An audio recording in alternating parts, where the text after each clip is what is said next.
Good morning, everyone. Welcome to Saturday Zoom. How y'all doing? Good morning, Linda. Good morning, everyone. We have Glad to see everyone here this morning. I know we have a crowd today, which is lovely. So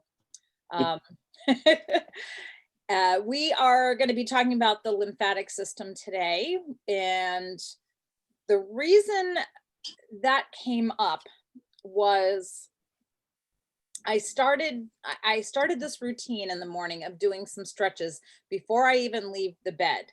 So I do some when I'm laying down, kind of help me wake up. You know, a lot of people do that. They stretch their back, and I do some leg things and stomach crunches. And then I sit on the edge of my bed and I do a whole another series of things. And it takes 15 to 20 minutes before I'm actually on my feet and out of bed.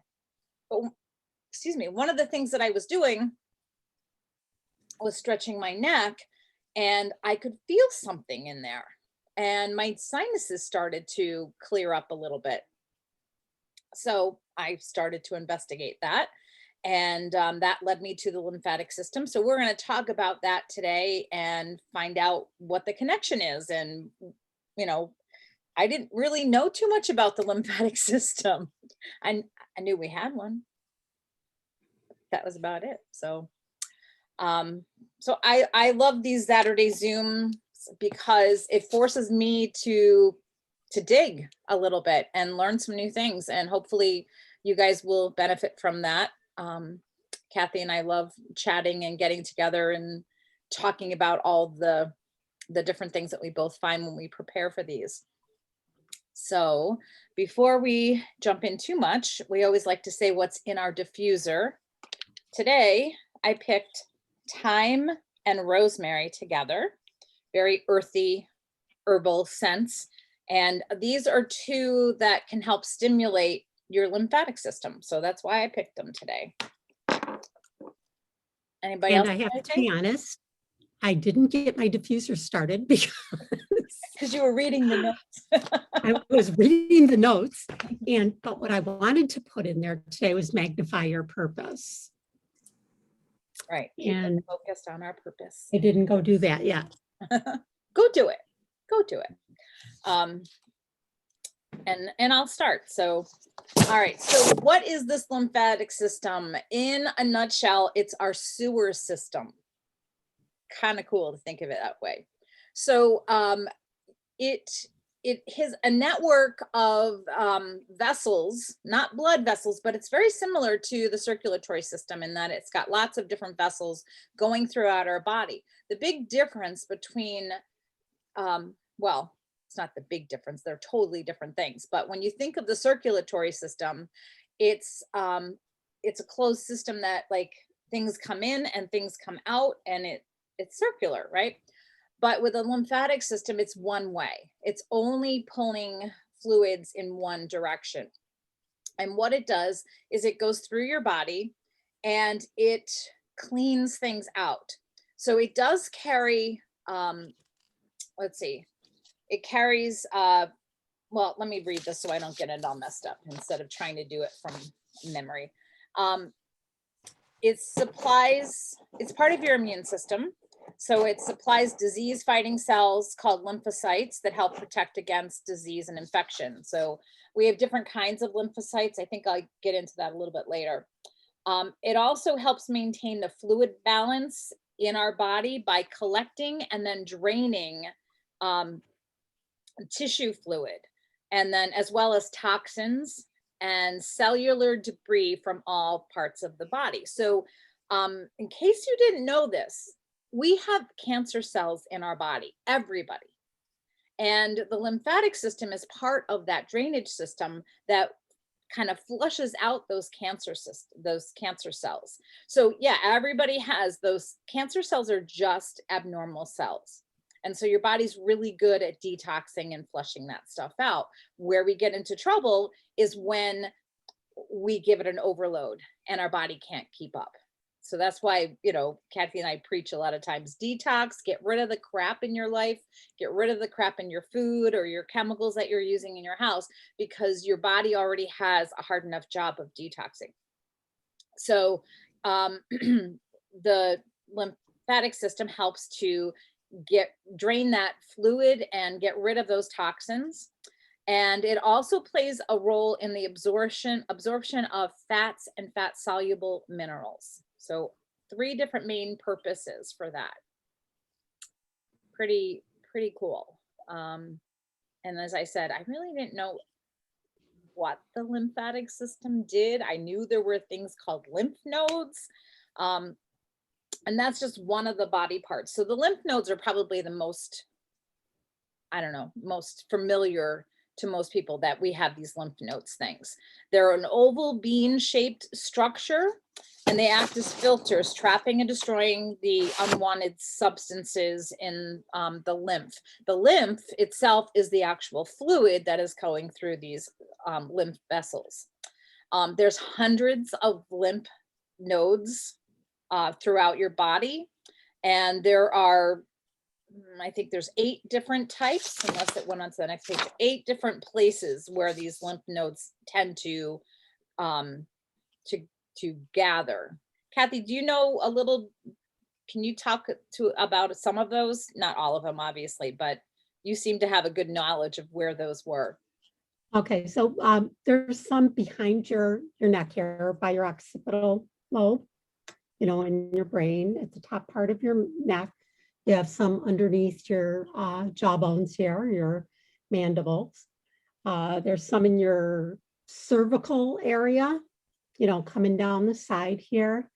And there's some superficial ones across this area here and here on your chest. And you also have the deep cervical ones too. You have some under your armpits, in through, you know, areas like in your joint areas behind your knees and all, set under the armpits, in your inguinal areas, the top part of your legs, in your abdomen, behind your knees. There's some nodes there as well. And so they're kind of all down your spine too. You have some down the center of your, in your back, down the spine. I'll just share the screen for a second. And those are a lot of what you just talked about. If I can make that bigger, let's see.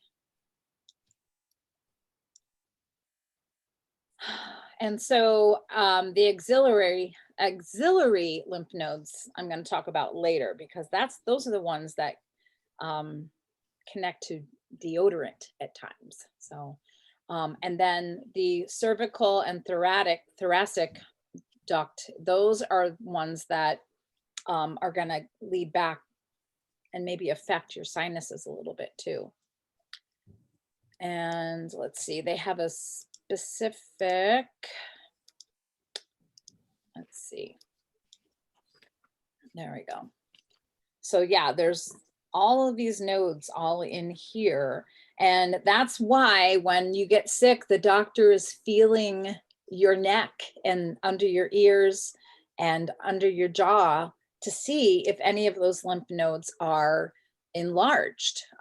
When your lymph nodes swell, that means that they're working to fight infection.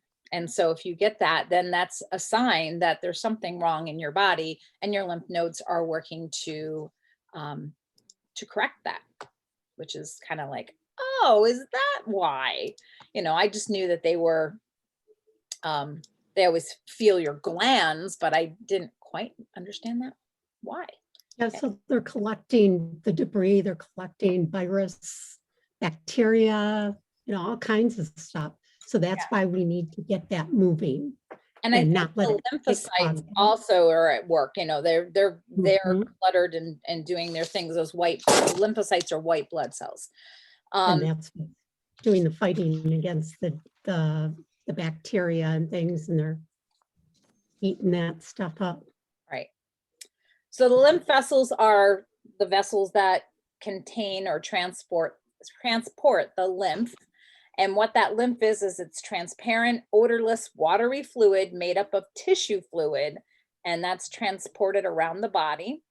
And I'm not going to go into how it's formed because that's kind of scientific, and I don't think we need to know that for this.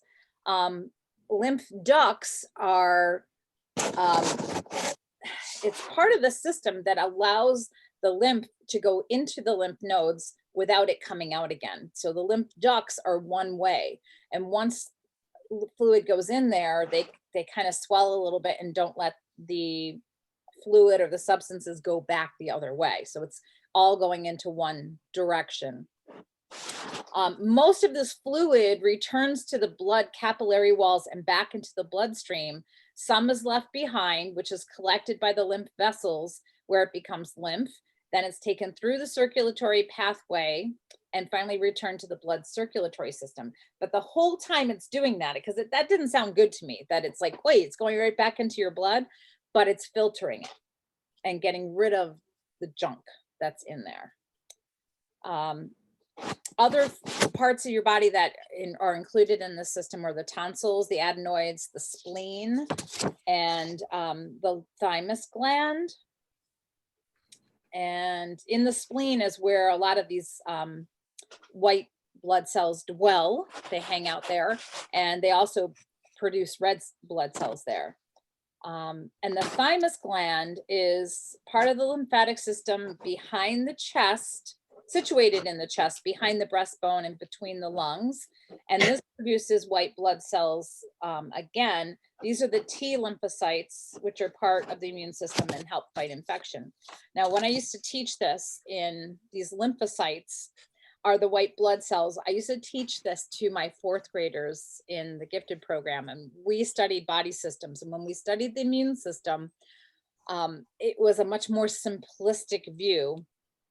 But the 3 of those main lymphocytes, there's a macrophage, which is, it's kind of the lookout. It's the white blood cell that identifies that there's a problem. Like I used to draw pictures for the kids on the board, and the macrophage had these big binocular eyes. So it was looking out for intruders in the body systems, things that didn't belong there.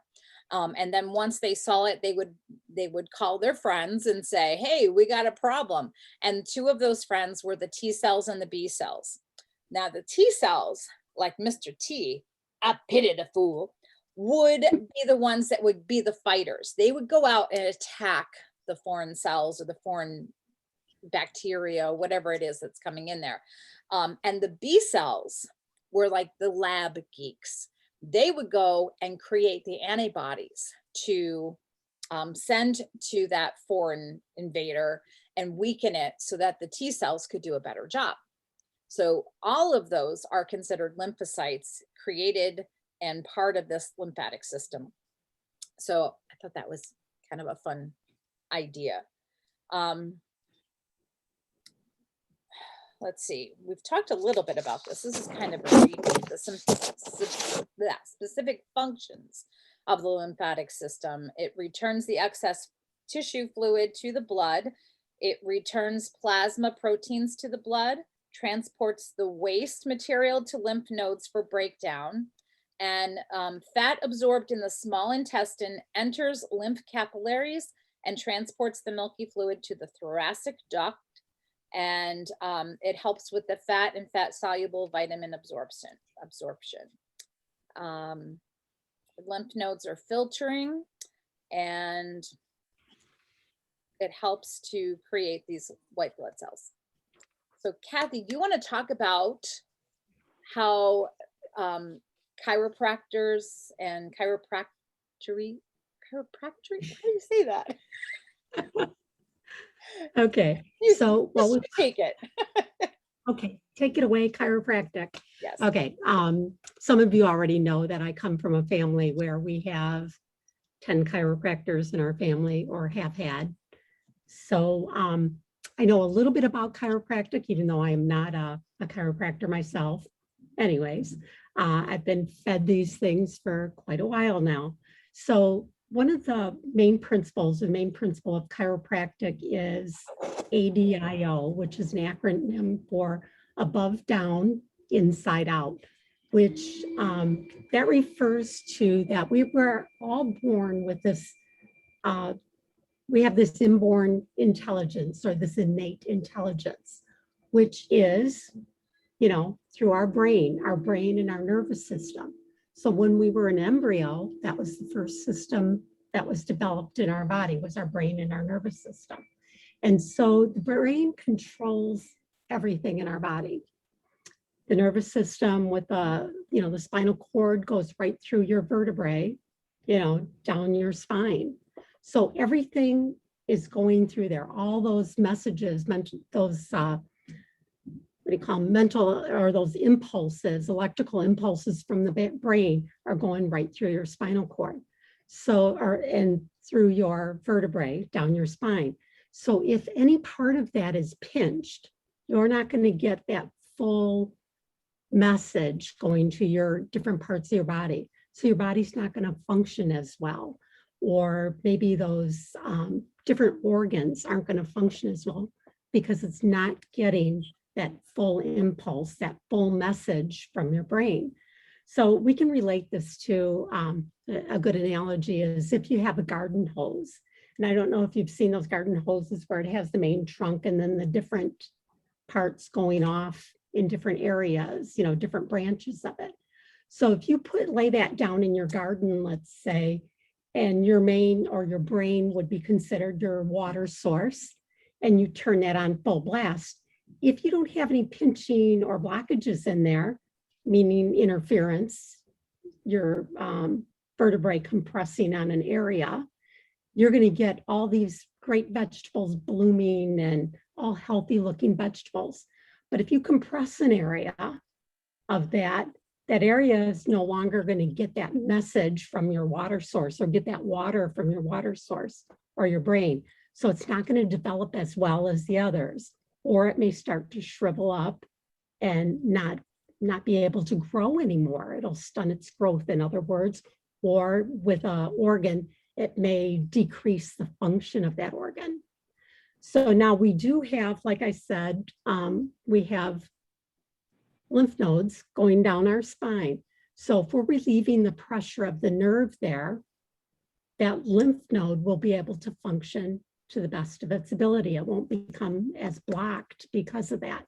The message will not be blocked. It will still do what Linda had said about the function of the lymph nodes and the white blood cells within there, or the phagocytes or whatever they're called. Yeah, those are different types. Yeah. Okay. But different types of cells in there, the T cells, the B cells, whatever, they're able to do their job better because now they're getting that message from the brain telling them what to do and how to do it without us even knowing. So that's the innate intelligence in which, our body has. Our body has the ability to heal itself. And we heal from the inside out, from above down, inside out. Our brain sending the messages inside and then from the inside out. Like when you cut yourself, you form a scab. That scab is just the protective area, but you're actually healing from the inside out because when that scab falls off, you have that nice new skin. So it's not the scab that did the healing, it's from within your body, the healing is occurring. So that's basically how chiropractic relates to our nervous system and every other system and organ in our body.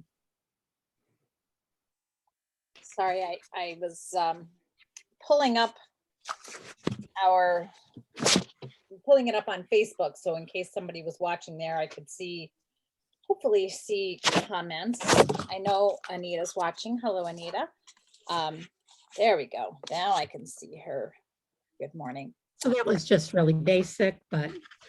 No, I appreciate that. Now I have to go schedule a chiropractic appointment and see if I'm all in alignment and get everything moving correctly. Okay, so before I said one of the reasons I started to look at this topic was because I was doing these morning exercises and all of a sudden while I'm doing them, my sinuses started to clear up. And then, and it wasn't because I was doing anything around the sinuses themselves.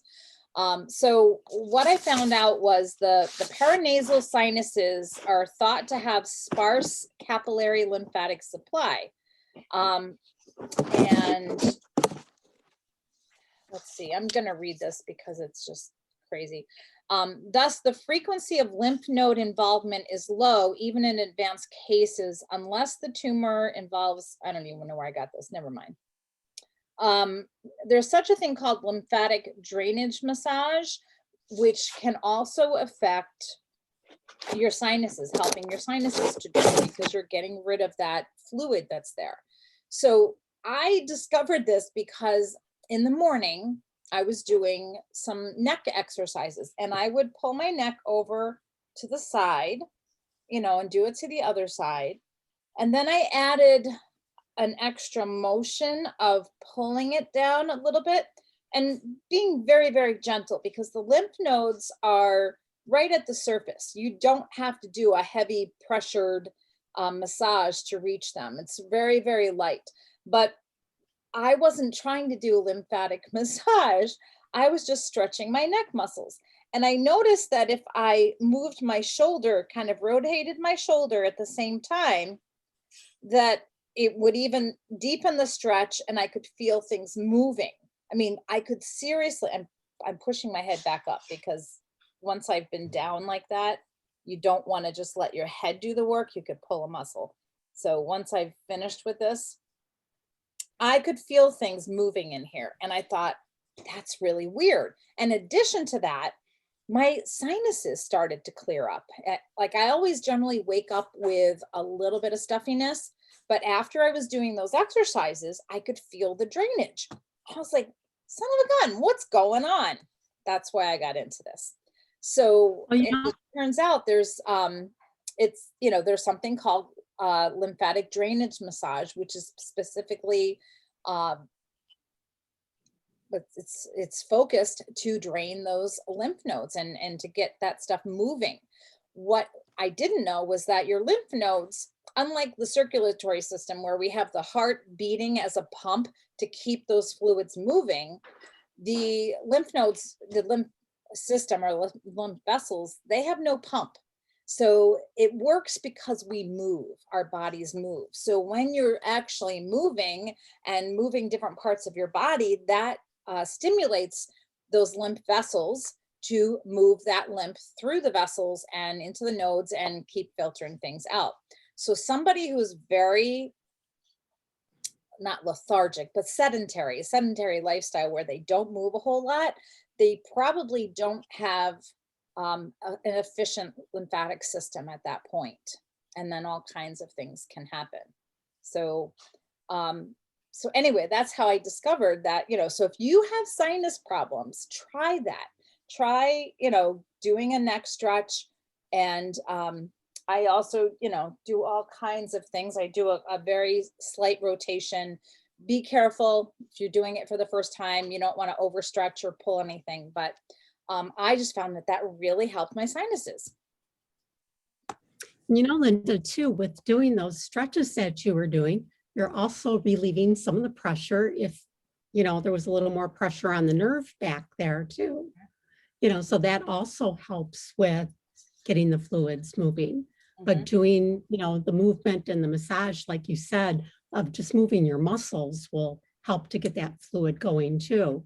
But relieving that pressure, you know, in your cervical spine on any of the nerves with tipping this way and that way, because when you do go in for a chiropractic adjustment, they are moving your head like that before they actually move the vertebrae, you know, to get those muscles stretched and everything. So you did some of that on your own, without knowing that it was going to help. I started doing this just simply to engage my back and stretch my back out because I was starting to get some back problems. And I thought, well, you know, so I do a bunch of stretches for my back. And this was just part of the whole, it's the whole system. You can't ignore your head and neck area when you're talking about your back. So it just sort of evolved. And I used another one. 10 minutes and now I'm up to 20 minutes for all of these different stretches. But I'll tell you, I feel great and ready for my day once I'm done. Okay, there's one more good stretch. And the thing that prompted me to say this was because I see your exercise ball in the back there. If you sit on your exercise ball and kind of roll forward, have your legs down in front of you, keeping your balance, you know, on the ground, and then just kind of slowly stretch your arms back like that. You're opening up all your vertebrae there Mhm. in your back when you're leaning back like that. So Are you that helps back with on the ball? your back on the Back on ball. the ball, okay. I was Yeah. doing a lot of that when I had my sciatica acting up a couple weeks ago. I remember that's why I Yeah. brought the ball in. Yeah, that Yeah. helps with that too, to do a stretch like that. And you may even feel or hear a little click, click, you know, going on back there. But yeah, that helps a lot too, to relieve any pinches to the side or whatever on any of the nerves. Yep, there's a lot more to keeping our bodies healthy in lots of different ways than, than just exercising every day. It's like Mm. more specific than that. So that's all about the sinus cavities. Okay, so what can go wrong with your lymphatic system? Enlarged lymph nodes can cause infection, that are caused by infection. So that's just a telltale sign when you're sick that that they're working overtime. A glandular fever, you can get lymphedema, which is a swelling, and it can also you can also get Hodgkin's or non-Hodgkin's lymphomas. Um, so you need to take care of that. Now, another thing that I noticed was I've switched over. First of all, if you haven't heard this before, you should not be using antiperspirant of any kind, and you probably shouldn't be using deodorant that is just off the shelf manufactured kind of thing. You want to look for something that's a little bit more natural ingredients. Makes a lot more sense now when I'm thinking about it, because knowing about the lymphatic system and what your lymphatic system does, it makes sense not to put more toxins or chemicals in your armpits where your axillary um, glands are. Right? Axillary lymph nodes Yeah. are, yeah. So I switched over a long time ago to a natural deodorant. I made my own for a while, but then I noticed that I would break out. And I thought, well, I'm not doing this right. I finally pinpointed it to baking soda. And when I did some research today, um, yes, using a natural deodorant takes time to get used to, first of all. Because your body has to detox from whatever deodorant or antiperspirant you were using. Going back to antiperspirant, the reason you don't use antiperspirant is because it's anti-perspiring, and you need to perspire in order to detox your body. And if you prevent that, then you're going to get clogged up here naturally, right? So switching over creates another detox, and so you can get a reaction in your armpits from that detox. But digging a little deeper, because when I had a reaction to my deodorant, it was after I had been using it for over a year, and then all of a sudden I was breaking out, and I was like, what is going on here? And so if you go to a natural deodorant, there's a kind of a formula for the baking soda in it. And a couple of different sources. One said not more than 7% of your deodorant should be baking soda. So that's a very small amount in the scheme of things. And I found one that I think I like, but I still every once in a while get a clogged lymph node. So you want to be careful to keep those areas open. Of course, when I get a clogged lymph node, I use a little frankincense, and in 2 days, 3 days time, it's all cleared up. But yeah, I was like thinking about that this morning. I'm like, wait a minute, I always have these reactions to natural deodorant. What's going on there? And it's just an overload on the baking soda, and that has an effect in your lymph nodes. So just a little side note, I thought I would throw that in out there. So taking care of your lymphatic system, okay? So the main function is to remove the waste from cells and dump it at the kidneys and the liver for elimination. And if it's congested, not flowing well, it doesn't eliminate all that cellular waste like it should. And then there's a buildup of that waste. And here's a list of things that could be related to like a lymphatic congestion. Any kind of swelling in the body, inflammation, fatigue, infection, or having more frequent colds, obesity, development of cancer, constipation, congestion, sore throat, brain fog, weight gain, skin issues, inflamed tonsils. All of those things could be related back to the lymphatic system. And because it relies on the body movement to pump that lymph fluid, as we said before, a sedentary lifestyle can contribute to lymphatic congestion. Other things that can contribute are a toxic environment, poor diet, stress, and dehydration. So there are things that you can do to help that. Besides, well, one of the main things is a healthy diet. But the first thing on there is rebounding. And my neighbor has a rebounder and it looked so cool and I really wanted it, but it was a lot of money. So I passed on that. But then I just recently bought one, which was a lot less money. So I can't wait till next week. It's going to come. So rebounder is just one of those mini trampolines. Now hers is a really fancy version. That's why it was a lot more money. But mine, I just bought a small little trampoline, the little, it's about 3.5 feet diameter or so. And mine has a bar on it so you can hold on for safety. And you don't even have to jump. You can just kind of bounce up and down without leaving the actual trampoline. And when you bounce on that, several things are going to happen. So there's an acceleration of action as you bounce upward. This is within your body. And a split second of weightlessness at the top and a deceleration at the increased G-force. Not sure I understand that. Impact to the rebounder. Okay, so they're actually talking about jumping. And then you repeat. And this is helping your lymphatic system to pump that lymph through. So in a way, you're like rebounding, you are detoxing. So I thought that was really cool. So I ordered one. And my girlfriend, she swears by it for weight loss, like in getting toned. So I'm like, all right, we'll kill 3 birds with 1 rebounder. Walking is a really good thing. Walking. Again, it's moving your body. Dry brushing. You guys heard about dry brushing? I've heard of it and I'm guilty of not doing it, but I have one. I have my dry brush. I keep it in the box and I try to keep it. You want to probably do it when you're in the bathroom, but you don't want to keep it in the bathroom because the moisture can affect the brush. But dry brushing. You do it on dry skin before your shower. Yeah. Or before going into a sauna. And there's a specific routine to it, right?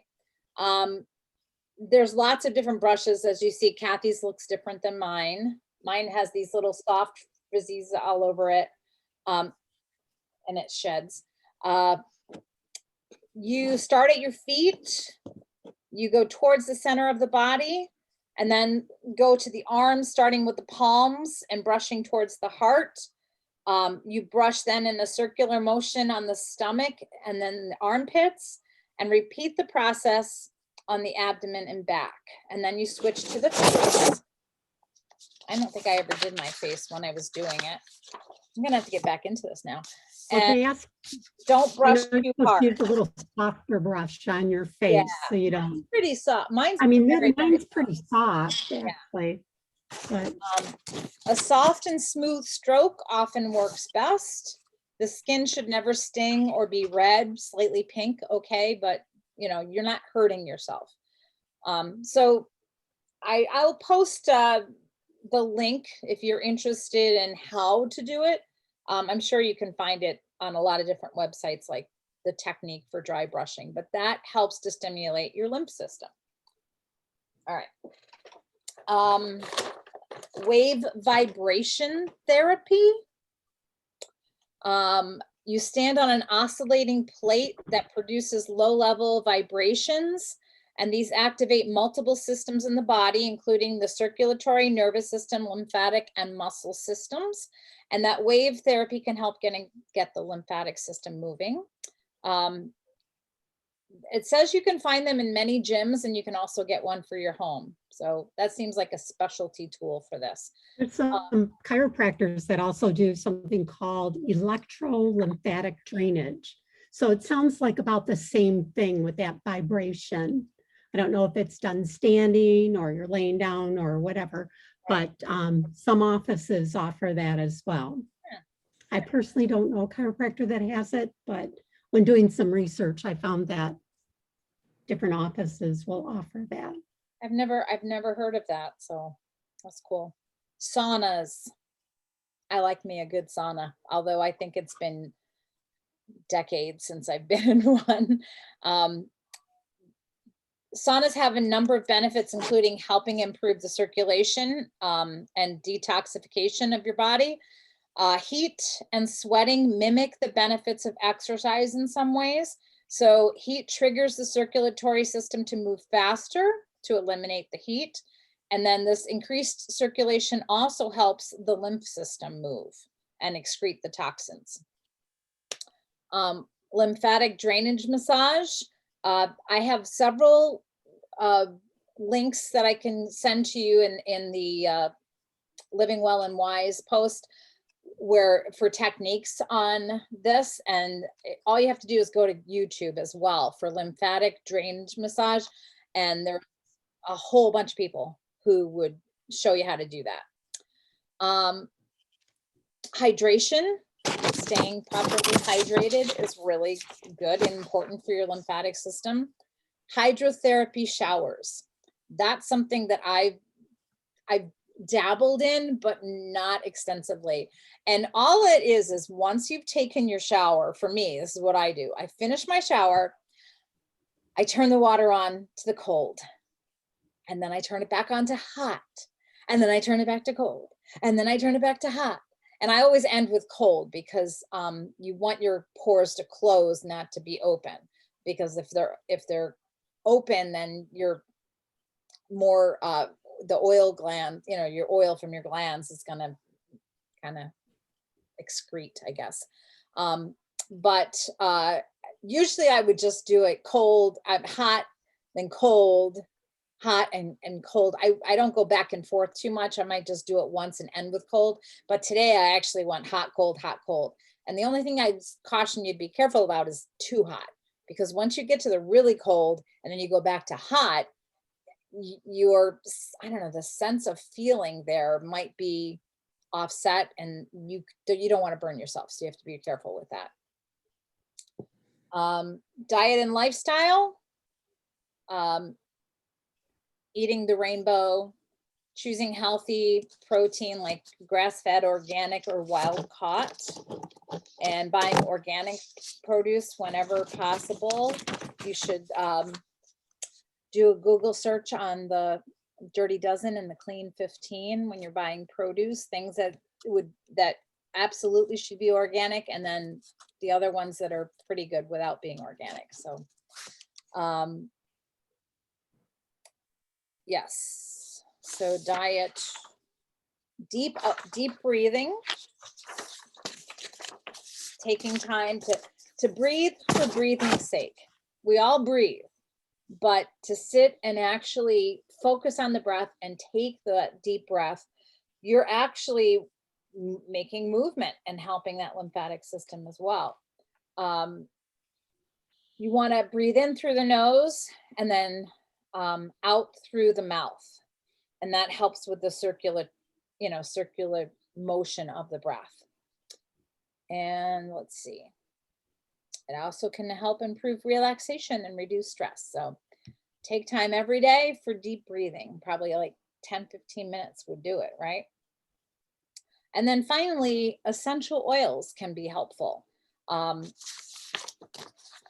see, there's several different things on here. So we thought we would stick that in there. So research published in Industrial Crops and Products show many essential oils are antibacterial and antioxidant, which may help the lymphatic system function. And some of the best, well, I found several different websites about this, and the list of oils is,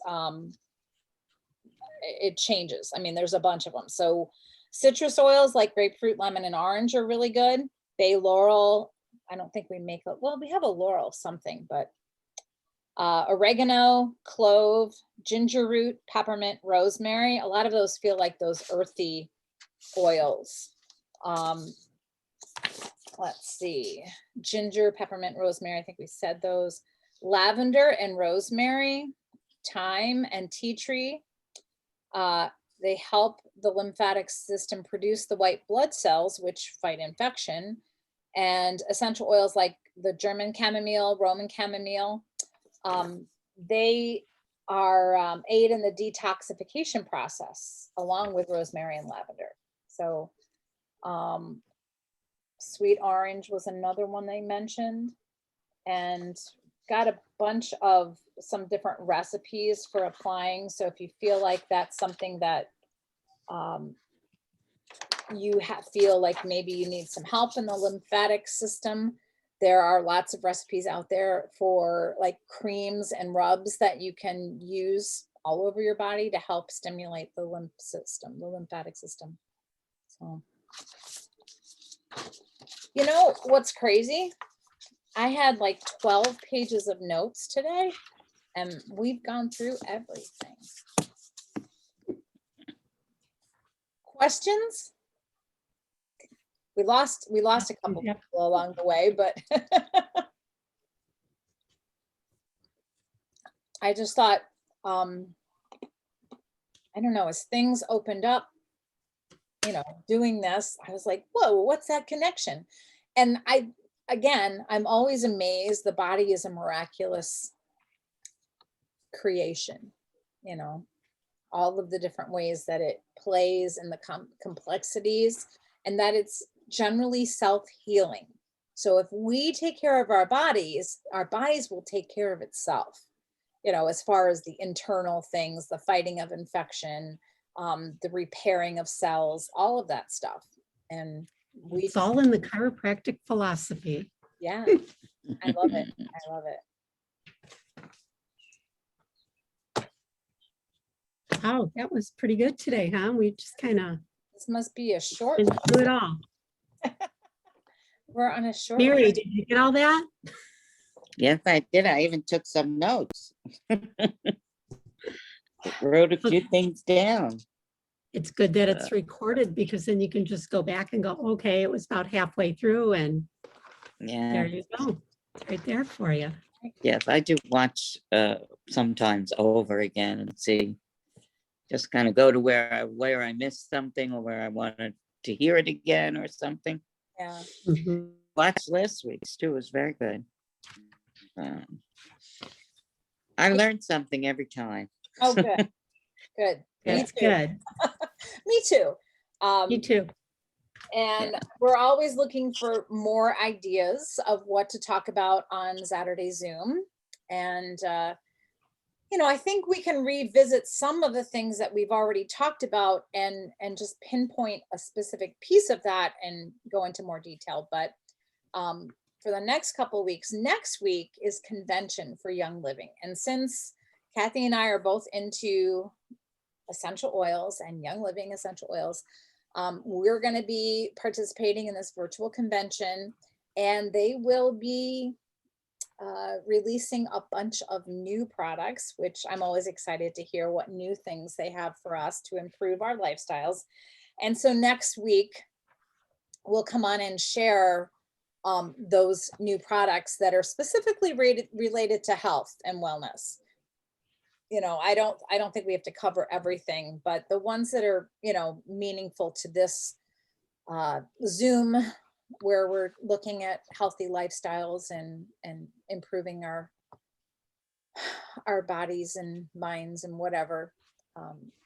So we'll do a review of some of the best products that are coming out. And the week after that, I will be in New Hampshire or Vermont. I'm not sure where I'm staying. It's right on the border, so I'm not really sure which state I'm in. But I'll be coming in remotely, hopefully. If not, Kathy will be well prepared. And what do we talk about? The endocrine system is what we're going to talk about, hormones. I think so. I think that's what we decided on. And then after that, we'll take a break for the 4th of July weekend. And then we need some more, some more things to talk about. So whether we hit more body systems, I don't know. But if you come up with something along the way, send us a note, because we like exploring different topics. I did buy that book from one of the other ones. About the blue zones, or No, about the what the heck is the name of it? Feelings Buried Alive. have you started Don't reading it? Die or something. Yeah. Have you I started just it? got it. Oh, I just got it, so I have to see. I write things down, and then eventually I get to it. I know. Sometimes it takes me a year to get back to something I thought about. Yeah. All about priorities, I guess. And there's Yeah. But so it looks many like other my card priorities. game is going to be on every week. I'm So sorry. if you're not done, it looks like my card game might be on every week. So if you're not done by 12, I'll just leave a couple of minutes early, No because worries. the card game starts at 12. Yep. Well, we appreciate you being here with us and Yeah. We contributing. certainly do. So, well, I don't see any reason to just extend and keep talking. We've talked about the lymphatic system. Yeah. If you watch this on Living Well and Wise, there's write in the comments if you have any questions, and we'll try to find some answers. I'll also post all of our links and some YouTube videos that I watched about the lymphatic system and about lymphatic drainage massage that you can do on yourself. And if you're on, what is that, YouTube, if you're seeing this through YouTube, I think you can send me a message. There's some information on my page to how to get in contact with me. So if you guys have questions, let us know. We'll try to find answers for you. We are not doctors, nor do we play with them on TV, but we just try to bring information that's helpful to everyone to improve your body, mind, and soul. So, There we go. all right, you guys enjoy your weekend and have a great week ahead, and we'll see you next Saturday. All righty. Okay. Thanks, ladies. Thank you. Thanks for joining us. Okay. Bye-bye. Bye. Bye.